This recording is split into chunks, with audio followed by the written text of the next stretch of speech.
বাবা লোকনাথের সংক্ষিপ্ত জীবনী। জন্ম 31শে আগস্ট 1730 খ্রিস্টাব্দ, বাংলার 1137, 18ই ভাদ্র। বর্তমান উত্তর চব্বিশ পরগনা জেলার অন্তর্গত কাকড়া কচুয়া গ্রামে তিনি জন্মগ্রহণ করেন। পিতা রামকানাই ঘোষাল, মাতা কমলা দেবী।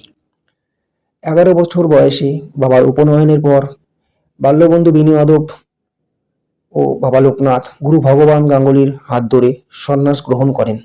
দেশ বিদেশ ভ্রমণ করার পর বাবা কাশীতে পৌঁছান।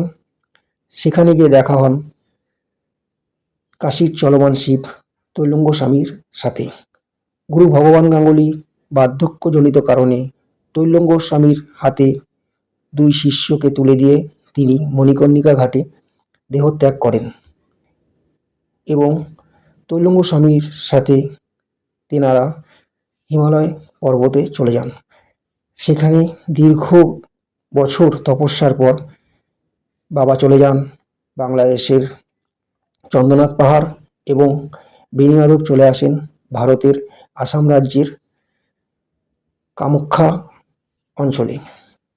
বাবার ভারতী আশ্রমে ভক্তদের নিয়ে নানা লীলা আছে। আপনারা যদি বিস্তারিত জানতে চান বাবার জীবনী, তাহলে প্লিজ আমাকে কমেন্ট করে জানান।